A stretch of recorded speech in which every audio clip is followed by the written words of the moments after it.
Right, today I've come to Ivinghoe Beacon in Buckinghamshire. It's a beautiful chalk landscape, and from the top you can see 6 counties on a clear day. It's a little bit cloudy today, but we're going to try and see if we can do it anyway.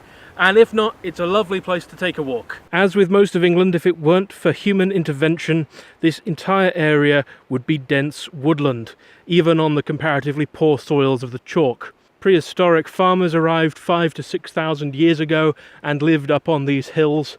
They brought with them their grazing animals, cows, sheep, goats, and they kept the entire area clear and grassy. In this way, the open areas of grassland have been part of the English landscape since time immemorial, but they are not themselves natural landscapes, and even today human intervention by farmers is required to prevent the undergrowth from getting back into the grassy areas maintained for grazing. It does create some of Britain's most rugged landscapes, in my opinion. I have a great fondness for chalk hills. I don't know if you'll be able to make it out on camera, but over there on that hill is one of Britain's chalk hill drawings.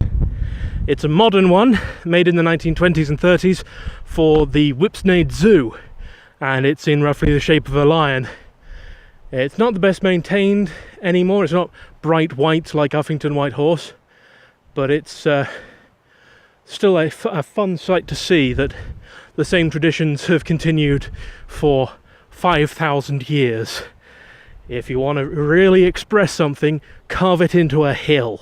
I said I had a great fondness for chalk hills, and it's sites like this that really set me going in terms of enjoyment. I love seeing these rutted chalk mud paths.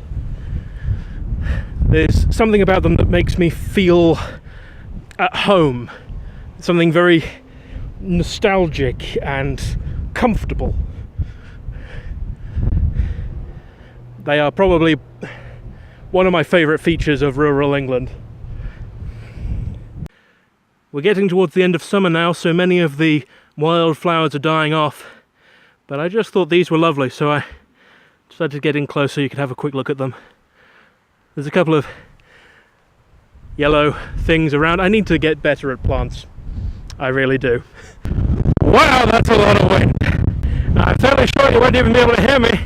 There's so much wind up here. I can practically feel myself blowing off, and in the wind cancelling cone over the camera's microphone is actually whistling as well.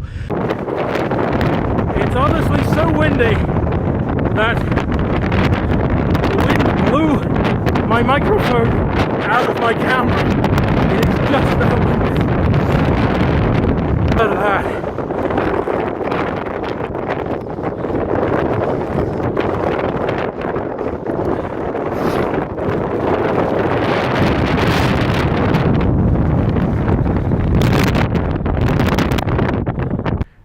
Right, I've had to come down into the lee of the hill. You can see the hill is up there, keeping the wind off me, because it is so windy. Even over there, also in the shadow of the hill, it's so windy you can't hear me. Britain is at the moment being battered by the tail end of a storm, and I reckon up on the top of the hill, winds were probably about 50 miles an hour.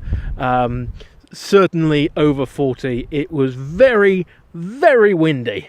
The view was magnificent. I have not seen a view like that for a long time. I could see Oxfordshire from up there, and probably Hertfordshire as well. I don't know any landmarks in Hertfordshire, but you could see the home counties, basically. Those were the quintessential home counties, and the view was magnificent.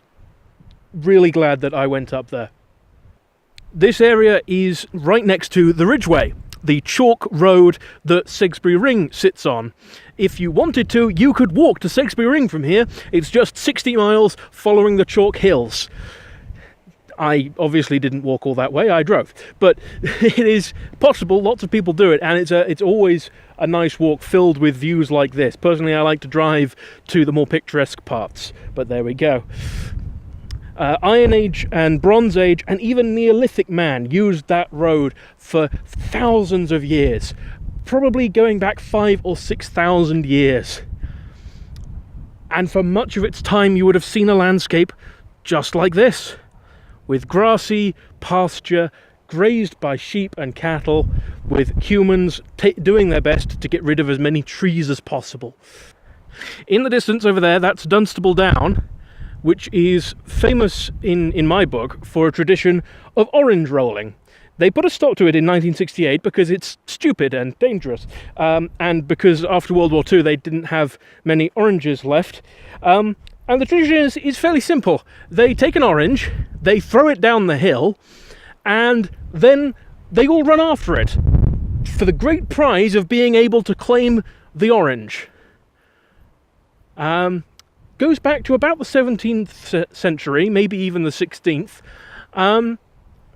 And by the end of the Victorian period, it was an annual occurrence on Good Friday. They would all go for the orange rolling, and hundreds of people would throw themselves down the hill for the prize of an orange.